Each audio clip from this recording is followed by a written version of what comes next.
All right, this is the latest advice I got to give to those who feel targeted.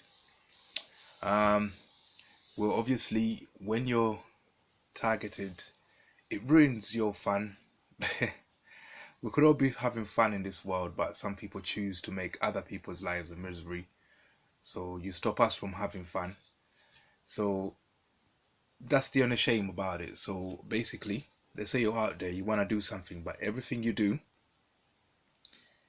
um, society plays out in such a way where they make you look like you've done something wrong, where you feel like you can't do anything right, where you know that it's a deliberate attempt to make you look wrong in every decision you make, and then you start to feel targeted.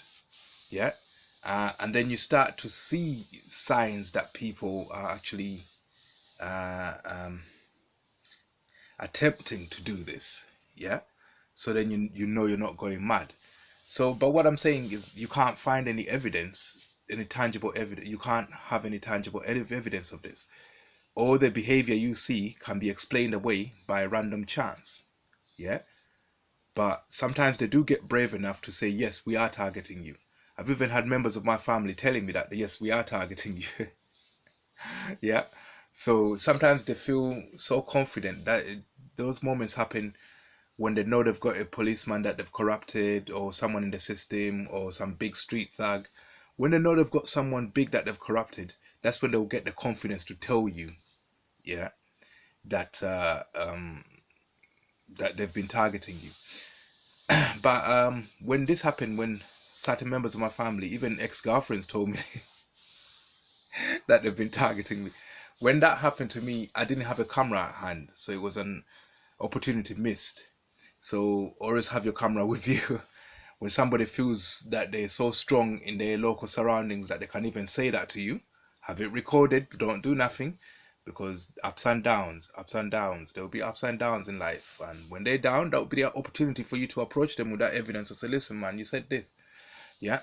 So you've you have to be their scourge. Yeah. You have to know what they're doing to target you. Yeah. It's well known. Neuro language programming or neuro linguistics. Yeah. Research this. Neuro, which is how to spell neuro? Neural. No, Neural language programming. Yeah. Which means to program your mind. And then there's hypnosis that you know. These are techniques that are well known, and people can misuse them when they're targeting you. They can cause your mind to turn you into a fuck up, basically. They can cause you to do things that other people complain about. Yeah. So all you got to do is know which programming you're subject to. I've been a victim to or subject to anchoring, which is a neuro language programming technique called anchoring. I've been a victim to that. But then you have to figure out what they're anchoring you with. When you're a victim, I like to use this example. When you're a mark, if you're on the street, and a gang has targeted you, let's say they want to take your mobile phone or whatever, yeah, you're not gonna know. Yeah, you be out there and you won't know. A pickpocket might just take something. He might pick a pocket or two, and you'll be none the wiser. You don't know. But this is what we. This is the challenge we have as targeted persons. This is the challenge we have.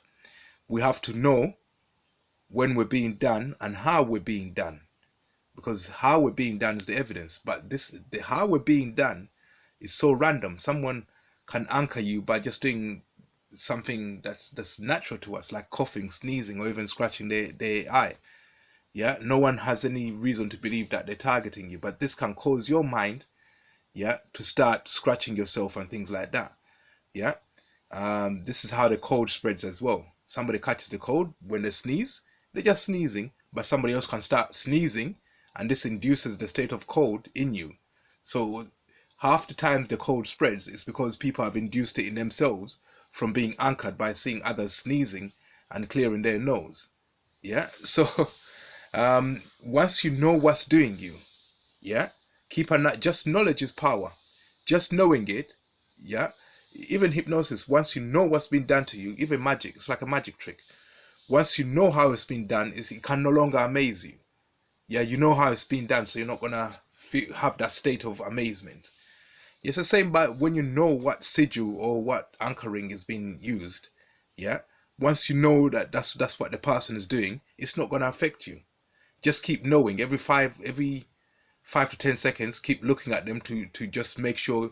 And when you look at them, let's say someone's got a pen and they're doing that with it. This classic hypnosis. Look at my eyes as I'm moving a pen. If somebody's doing that with their pen, that's like a sigil you're gonna get attracted to, and just keep look at it. Every time you look at it, you say, "It's hypnotizing me. This is hypnotizing me. This is hypnotizing me. This doesn't mean anything to you."